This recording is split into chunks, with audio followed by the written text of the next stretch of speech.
Brazil is in turmoil. There's a corruption scandal. It's almost a perfect storm. Brazil, where is it going? I think things will get worse, both from an economic perspective and from a political perspective. On October 30th, Brazilians go to the polls. Jair Bolsonaro has won Brazil's presidential race. On January 1st, Jair Bolsonaro will be sworn in as president of Brazil. E me coloco diante de toda a nação, nesse dia, como dia que o povo começou a se libertar do socialismo. We will work to lower the tax burden, streamline rules, and make life easier for those who wish to produce and do business as entrepreneurs, invest and create jobs.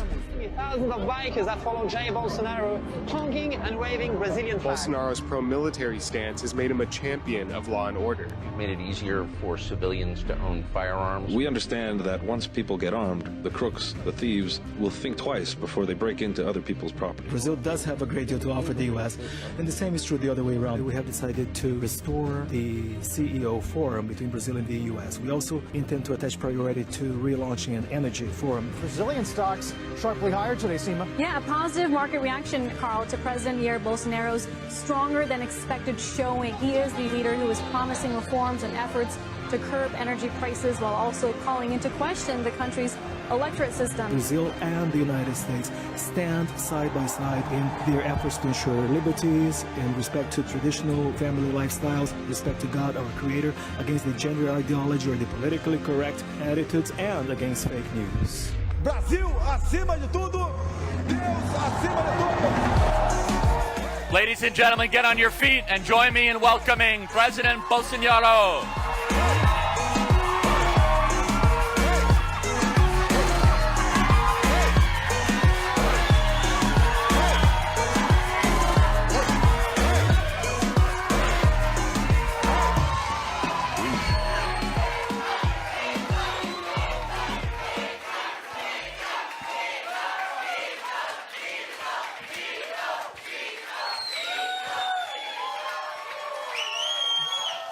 Boa tarde. Sentar, por favor. I love you.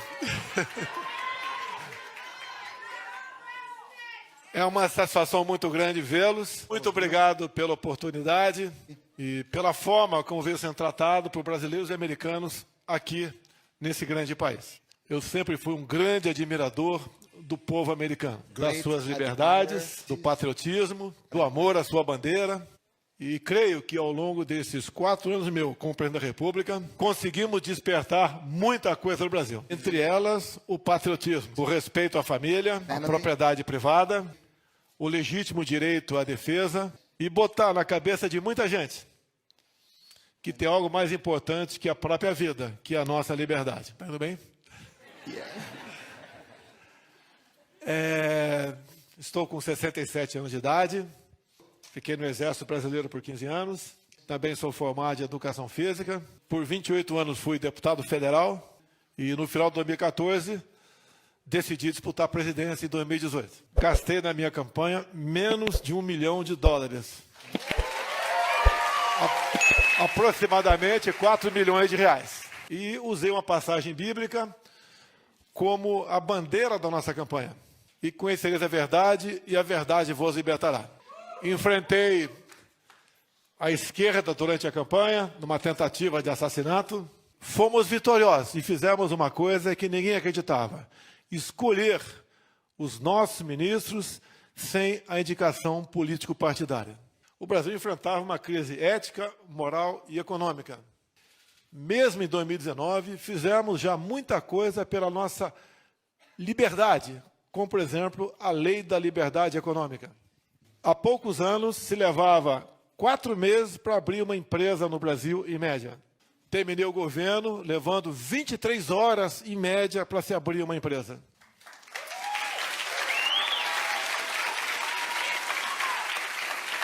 Brasileiros, hoje o Brasil é o segundo país mais digitalizado do mundo.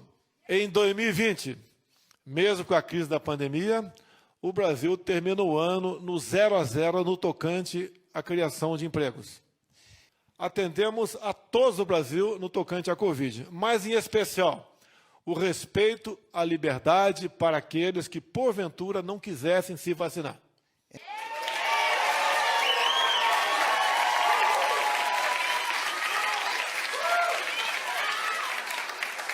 Respeitei a autonomia do médico, ao, em momentos como esse, uma doença desconhecida, ele poder clinicar o seu paciente. Enfrentei uma pressão interna muito grande e externa também. Mas creio que fizemos o que tinha que ser feito. A liberdade acima de tudo.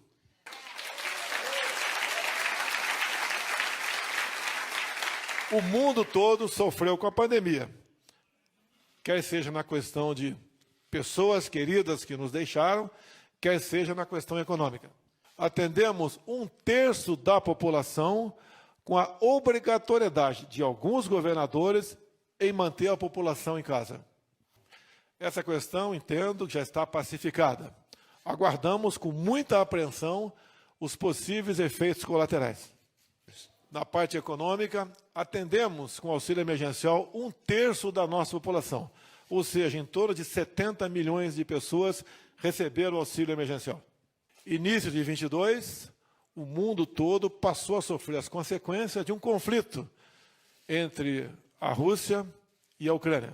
O mundo todo sofreu economicamente com isso. Nós fomos à Rússia e negociamos a manutenção do fluxo de fertilizantes para o Brasil.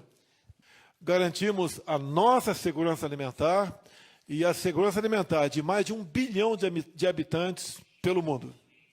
Apesar do aumento dos combustíveis no mundo todo, conseguimos no Brasil manter, enquanto eu estava lá, o litro da gasolina abaixo de $1. Entreguei o Brasil com a taxa de desemprego bem abaixo do que eu recebi em 2019. O ano passado, tivemos, inclusive, 3 anos de inflação negativa. A inflação anual do Brasil, pela primeira vez depois de uns quase 30 anos, menor do que a inflação americana.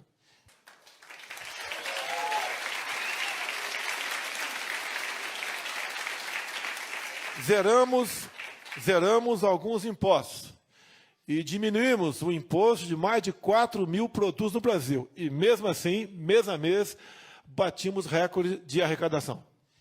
Fiz uma campanha onde eu arrastei multidões pelas 5 regiões do Brasil.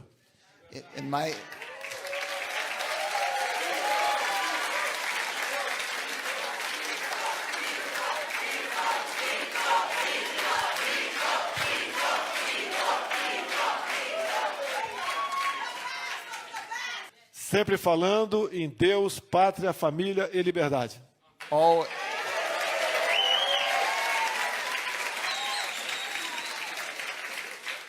Enfrentamos todo o sistema. Terminamos o governo também sem denúncia de corrupção.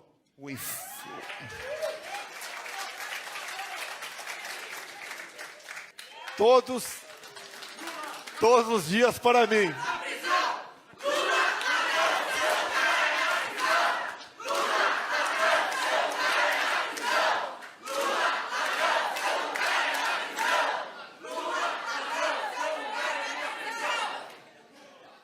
Não é fácil ser presidente da República quando se está do lado certo.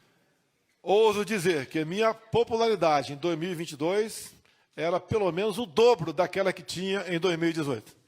Mas temos que pensar para frente. O Brasil é uma grande nação. Ninguém tem o que nós temos. Biodiversidade, terras agricultáveis, água potável, riquezas minerais, clima aprazível, belezas naturais e um povo fantástico.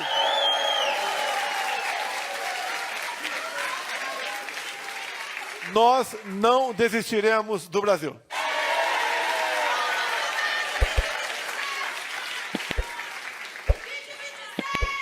Recarrego as minhas baterias em momento como esse. Cada dia que passa, sou mais apaixonado pelo Brasil.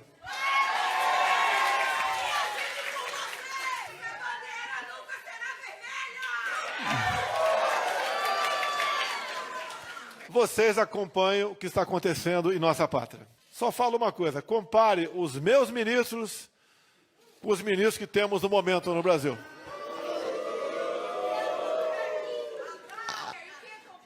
Também digo nesse momento, reparto o nosso sucesso com os meus ministros e com a minha família também.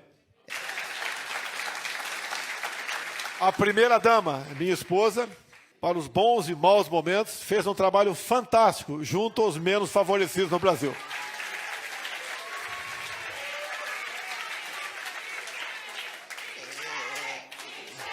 Curiosidade apenas. Antes de eu chegar, uma criança era alfabetizada nas escolas, levando-se em média 2 anos. Passamos a alfabetizar as crianças num quarto do tempo, ou seja, 6 meses. Criamos também algo que parece que não é importante, mas deu uma grande força na economia, conhecido lá como PIX. Sem cobrar qualquer taxa, hoje movimentamos aproximadamente 200 bilhões de dólares por mês. Pessoas humildes, que viviam da informalidade, passaram a ser microempresários. Teria muita coisa para mostrar, coisas simples, mas que ajudaram em muito, não só na economia, bem como no dia a dia da população. Os nossos números da economia comprovam que o país, mais 4 anos conosco, tinha tudo para subir mais alguns rankings do PIB mundial. Tenho fé, acredito no Brasil e tenho certeza que o Brasil não se acaba com o atual governo. Por vezes eu perguntava, meu Deus, o que eu fiz para merecer um sacrifício como esse? Depois eu comecei a mudar. Meu Deus, muito obrigado por essa oportunidade.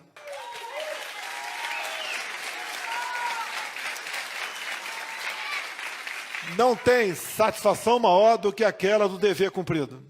Ter a consciência que fizemos o melhor. Encontro nesse país muita gente que pretende voltar ao Brasil e vão atrasar um pouco mais esse retorno.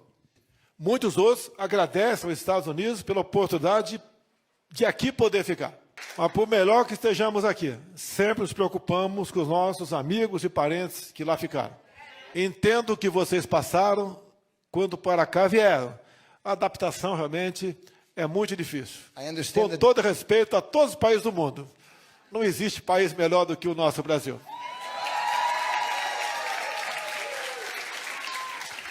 Encerrando, mas ficando aberto a perguntas. Tenho certeza, Deus é brasileiro.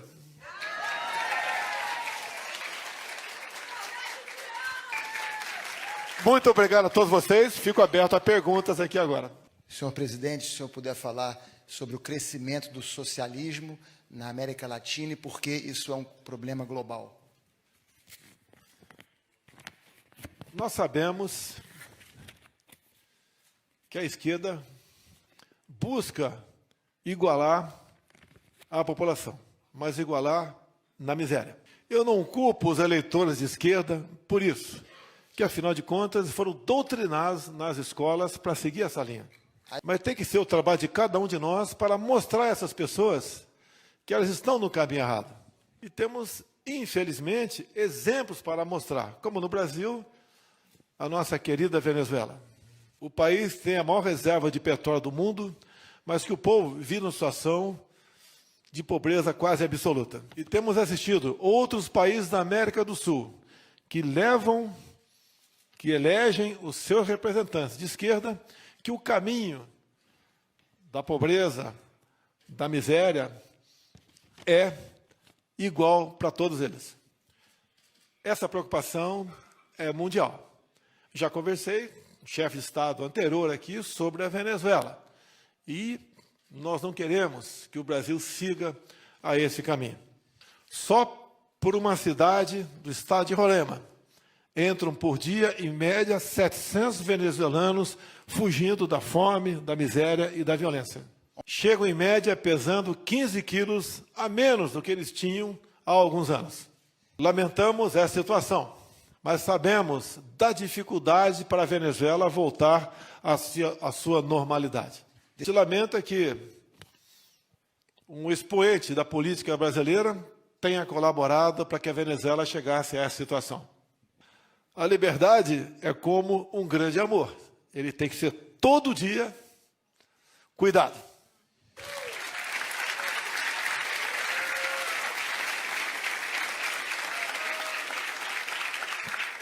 É uma curiosidade minha que, apesar de todos os problemas na Venezuela, essas ideias ainda encontram alguma popularidade.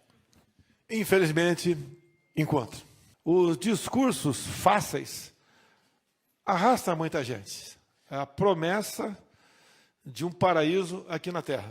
No Brasil, por exemplo, tínhamos recuperado picanha e cerveja. Nós, por exemplo, tivemos uma taxa de emprego melhor do que 2018, levamos água para o nosso Nordeste, triplicamos com responsabilidade o valor de um auxílio chamado Bolsa Família. Alguns estados do Brasil estavam na condição de pleno emprego, o agronegócio funcionando com a maravilha.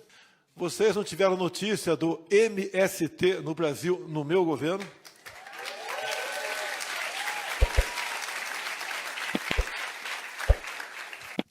O número de mortes passou de 60 mil para 40 mil por ano. Temos planejado a construção de eólicas na costa do Nordeste para gerar energia o equivalente a 50 Itaipus. Com o nosso ministro, atual governador de São Paulo, de nome Tarcísio, temos pré-contrato para 20 mil quilômetros de ferrovia no Brasil. Tudo pela iniciativa privada. Ou seja, o Brasil estava indo muito bem. Não consigo entender quais foram os motivos que resolveu ir para a esquerda.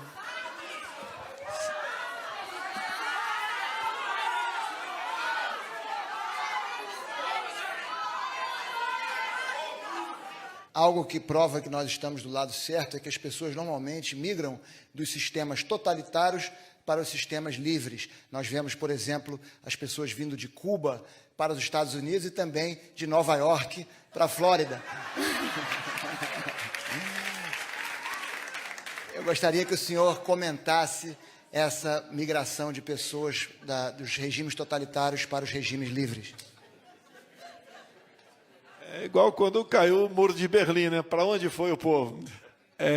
Já tivemos momentos que o ditador Maduro fechou a fronteira, não permitindo que seu povo viesse para o Brasil. Eu não vi nenhum petista fugindo para a Venezuela.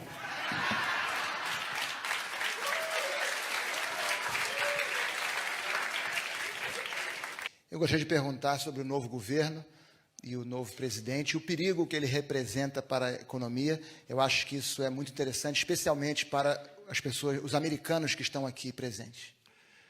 Eu vou dar apenas um dado, um número, que os números são incontestáveis. Vimos criando, ao longo de 2022, uma média um pouco acima de 200 mil novos empregos por mês. Em dezembro agora, praticamente com o governo outro assumindo, perdemos 430 mil empregos. E, geralmente, essas pessoas são as mais pobres. Gostaria que fosse diferente, mas entendo que em janeiro teremos também uma grande perda no número de empregos. Isso é muito ruim para nós no Brasil. Sem emprego, sem picanha e sem cerveja.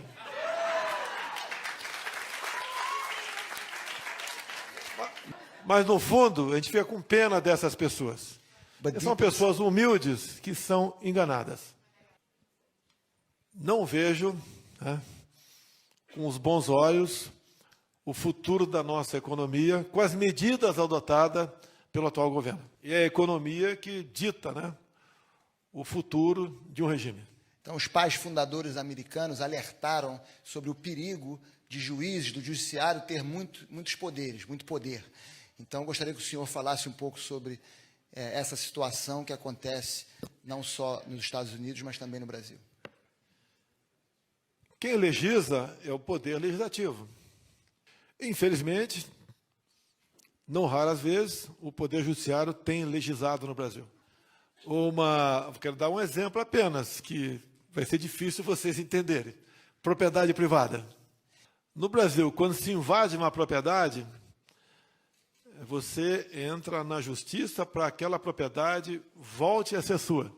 Em especial no campo, os processos levam, em média, acima de 10 anos. E agora, o nosso judiciário criou mais uma situação a ser cumprida depois do trânsito julgado para que aquela propriedade volte para o seu dono original.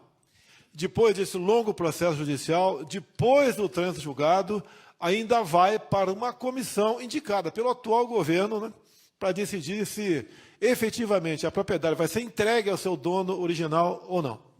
Por vezes, temos notícia da possibilidade do judiciário decidir sobre aborto no Brasil.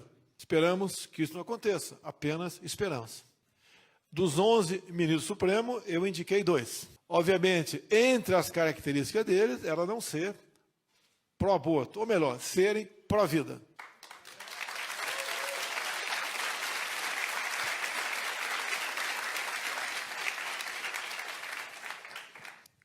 Então, nós percebemos que quanto maior o governo, menor o cidadão. Para encerrar, eu gostaria que o senhor falasse um pouquinho da sua fé e da importância da sua fé nessa luta contra o marxismo. Primeiro, estimulando a liberdade de sua forma o mais ampla possível. Quem deve dar o norte para o país é o seu povo. Assim, eu fiz o máximo que pude ao longo dos meus 4 anos. Quanto menos a população procurar os políticos, melhor é para aquele país. Fugirmos